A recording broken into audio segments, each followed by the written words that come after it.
1.5 साल के अंतराल के बाद करतारपुर साहिब कॉरिडोर अब फिर से खुल गया है। साथियों, गुरु नानक जी ने कहा है, बीच दुनिया सेवी कमाइए त दरगिही बेसन पाइए। यानी संसार में सेवा का मार्ग अपनाने से ही जीवन सफल होता है। हमारी सरकार इसी सेवा भावना के साथ देशवासियों का जीवन आसान बनाने में जुटी है। न जाने कितनी पीढ़ियां जिन सपनों को सच होते देखना चाहती थी, भारत आज उन सपनों को पूरा करने का भरपूर प्रयास कर रहा है। साथियों, अपने 5 दशक के सार्वजनिक जीवन में मैंने किसानों की परेशानियों को, उनकी चुनौतियों को बहुत करीब से देखा है, महसूस किया है।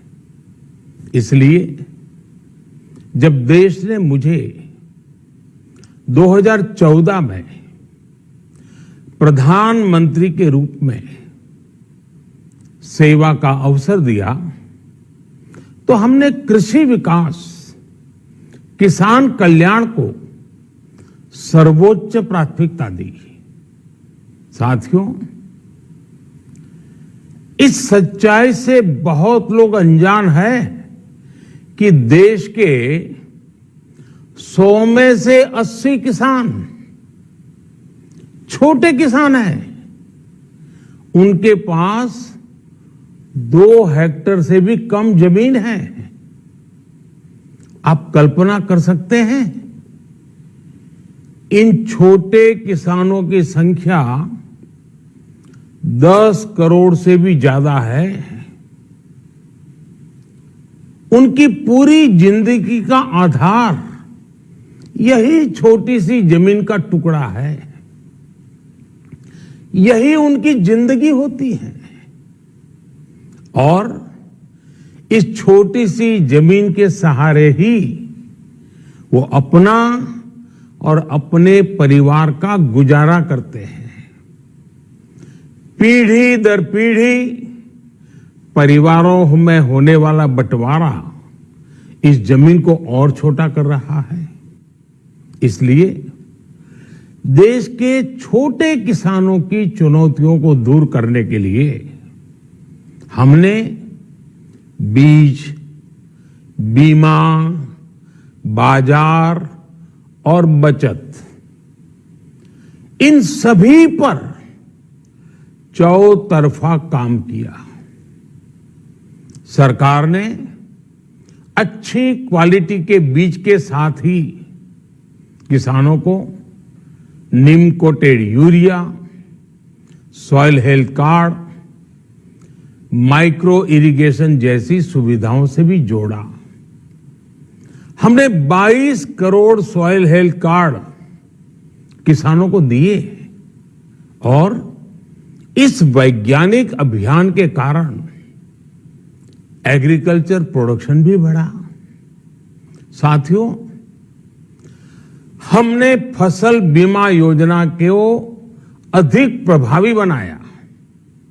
उसके दायरे में ज्यादा किसानों को लाए। आपदा के समय ज्यादा से ज्यादा किसानों को आसानी से मुआवजा मिल सके, इसके लिए भी पुराने नियम बदले। इस वजह से बीते 4 साल में 1 लाख करोड़ रुपए से अधिक का मुआवजा हमारे किसान भाई बहनों को मिला है। हम छोटे किसानों और खेत में काम करने वाले श्रमिकों तक बीमा और पेंशन की सुविधाओं को भी ले आए। छोटे किसानों की जरूरतों को पूरा करने के लिए सीधे उनके बैंक खातों में 1,62,000 करोड़ रुपए ट्रांसफर किए, सीधे उनके खाते में।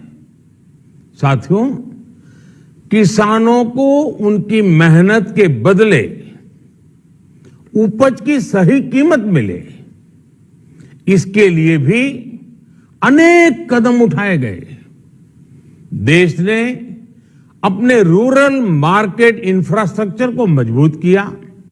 हमने एमएसपी तो बढ़ाई है, साथ ही साथ रिकॉर्ड सरकारी खरीद केंद्र भी बनाए। हमारी सरकार द्वारा की गई उपज की खरीद ने पिछले कई दशकों के रिकॉर्ड तोड़ दिए हैं।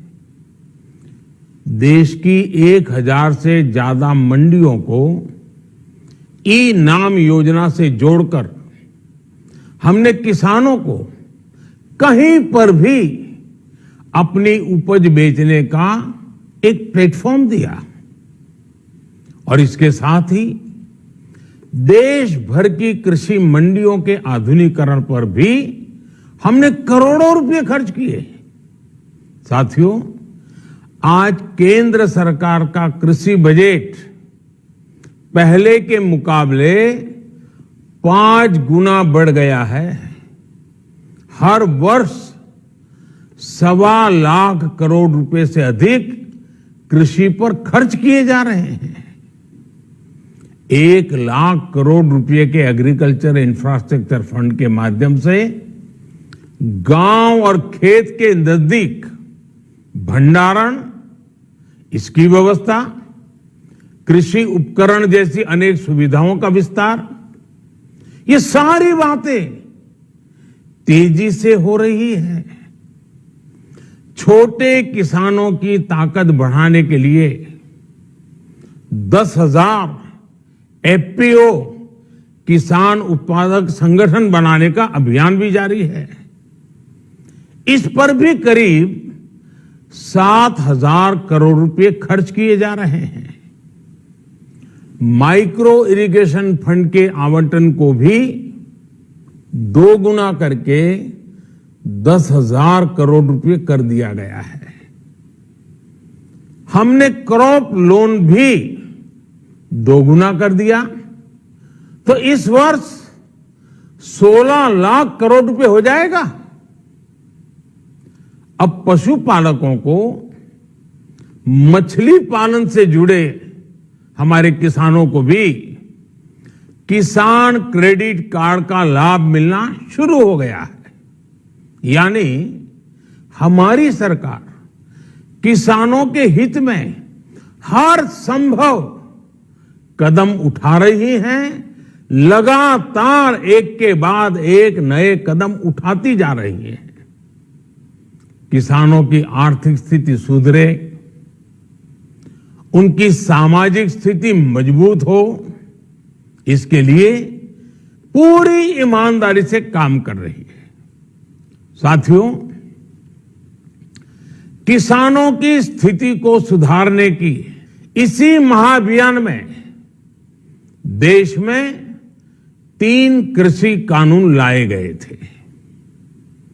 मकसद ये था कि देश के किसानों को, खासकर छोटे किसानों को और ताकत मिले, उन्हें अपनी उपज की सही कीमत और उपज बेचने के लिए ज्यादा से ज्यादा विकल्प मिले। बरसों से ये मांग देश के किसान, देश के कृषि विशेषज्ञ, देश के कृषि अर्थशास्त्री, देश के किसान संगठन लगातार कर रहे थे। पहले भी कई सरकारों ने इस पर मंथन भी किया था। इस बार भी संसद में चर्चा हुई, मंथन हुआ और ये कानून लाए गए। देश के कोने कोने में कोटि कोटि किसानों ने, अनेक किसान संगठनों ने इसका स्वागत किया, समर्थन किया। मैं आज उन सभी का बहुत बहुत आभारी हूं, धन्यवाद करना चाहता हूं। साथियों, हमारी सरकार किसानों के कल्याण के लिए, खासकर छोटे किसानों के कल्याण के लिए, देश के कृषि जगत के हित में, देश के हित में, गांव गरीब के उज्जवल भविष्य के लिए पूरी सत्यनिष्ठा से, किसानों के प्रति पूर्ण समर्पण भाव से, नेक नियत से ये कानून लेकर आई थी। लेकिन इतनी पवित्र बात, पूर्ण रूप से शुद्ध किसानों के हित की बात, हम अपने प्रयासों के बावजूद कुछ किसानों को समझा नहीं पाए।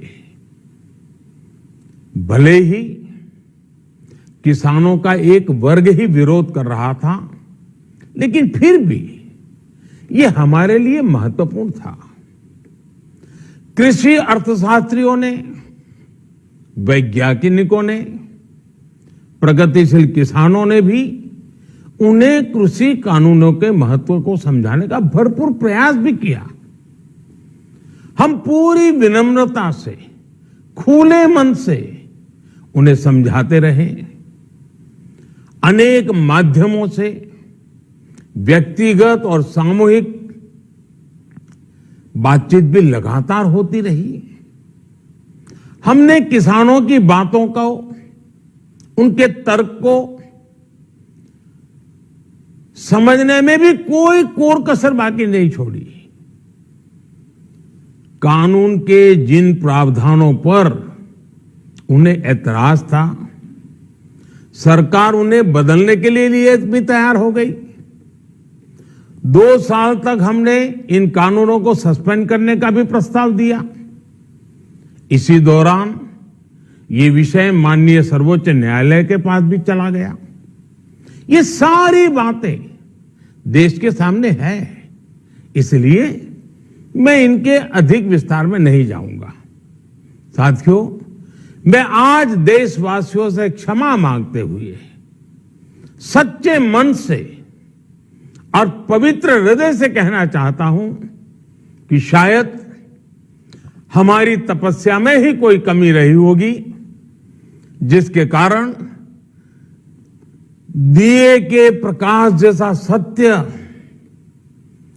कुछ किसान भाइयों को हम समझा नहीं पाए। आज गुरु नानक देव जी का पवित्र प्रकाश पर्व है। ये समय किसी को भी दोष देने का नहीं है। आज मैं आपको, पूरे देश को ये बताने आया हूं कि हमने 3 कृषि कानूनों को वापस लेने का, रिपील करने का निर्णय लिया है।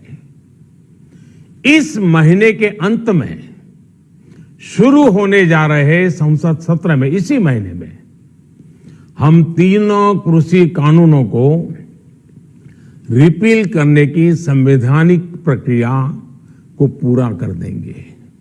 साथियों, मैं आज अपने सभी आंदोलनरत किसान साथियों से आग्रह कर रहा हूं, आज गुरु पर्व का पवित्र दिन है।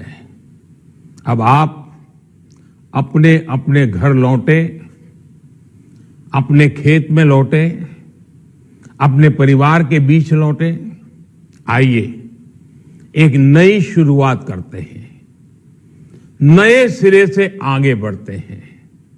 साथियों, आज ही सरकार ने कृषि क्षेत्र से जुड़ा एक और अहम फैसला लिया है। जीरो बजट खेती यानी प्राकृतिक खेती को बढ़ावा देने के लिए,